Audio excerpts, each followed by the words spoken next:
Anda sudah bersedia? Jom kita mulakan.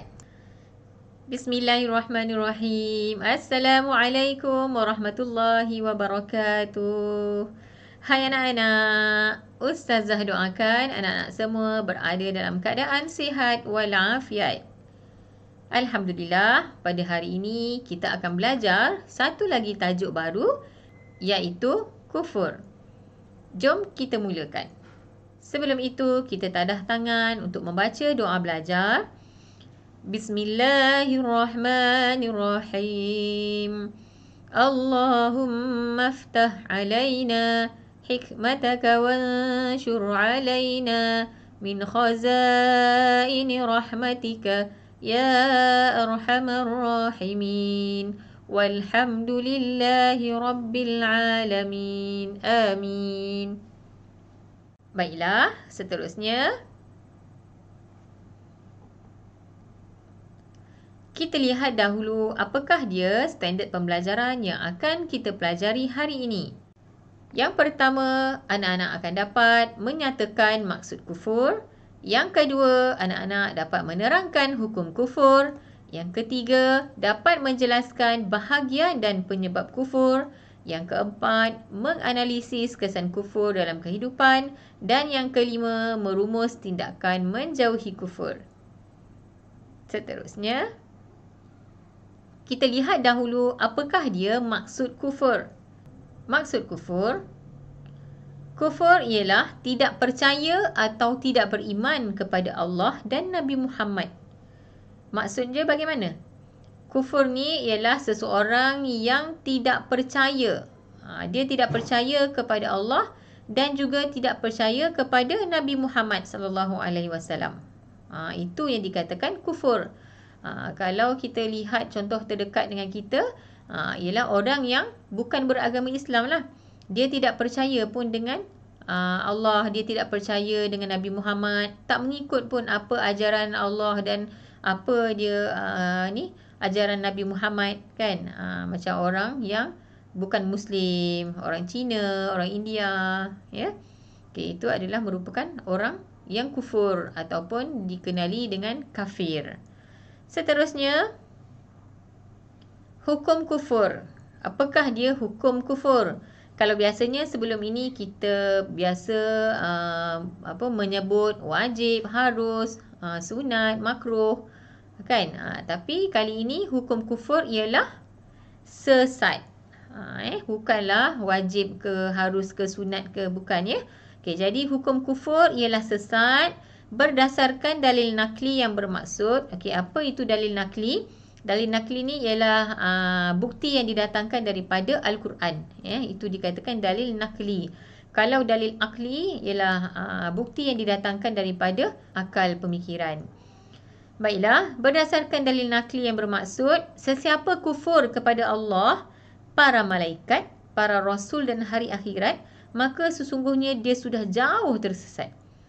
Baiklah, kalau kita lihat di sini, orang yang kufur kepada Allah, malaikat, rasul dan hari akhirat ni, semuanya ni merupakan semuanya termasuk dalam rukun iman, betul tak? Rukun iman yang 6, iaitu yang pertama beriman kepada Allah, yang kedua beriman kepada malaikat, yang ketiga beriman kepada rasul, kemudian beriman kepada kitab, kemudian beriman kepada hari akhirat dan seterusnya beriman kepada qada dan qadar.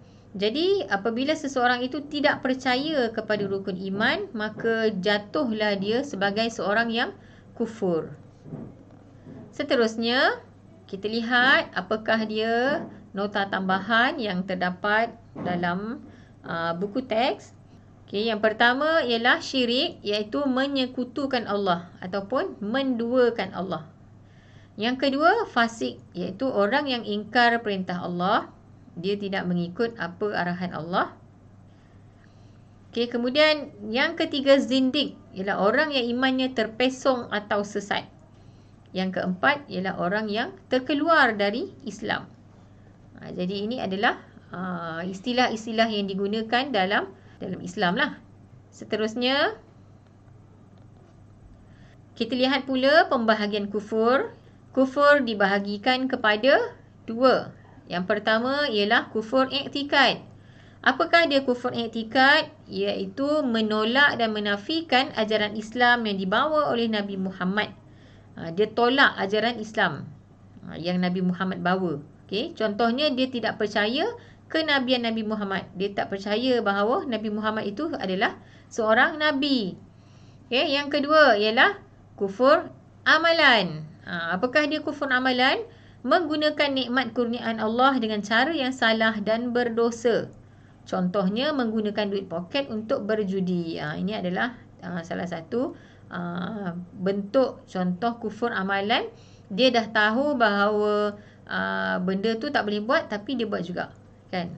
Jadi adalah berdosa. Seterusnya, kita lihat pula apakah dia faktor yang menyebabkan kepada kufur. Yang pertama, menuruti hawa nafsu. Ya, seseorang itu hendaklah mengelakkan diri daripada mengikut kata-kata hati dia. Jangan diturutkan apa kehendak hati sehingga membelakangkan agama. Yang kedua ialah kurang didikan agama. Yang ketiga, terpedaya dengan pujukan. Sama ada pujukan daripada rakan-rakan ataupun daripada media. Kemudian yang keempat ialah lemah pegangan agama.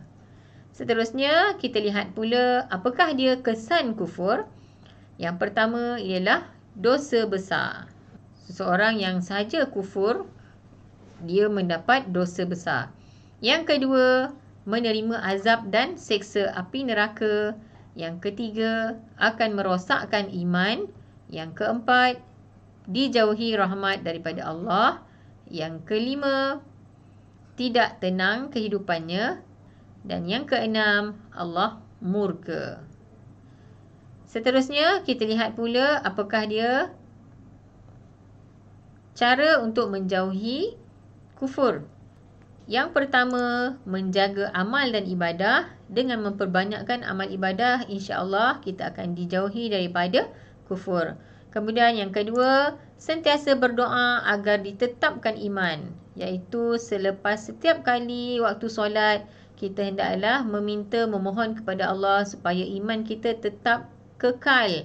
Jangan dibolak-balikkan hati ni dan kita minta supaya kita meninggal dalam Islam. Pentingnya kita doa sentiasa.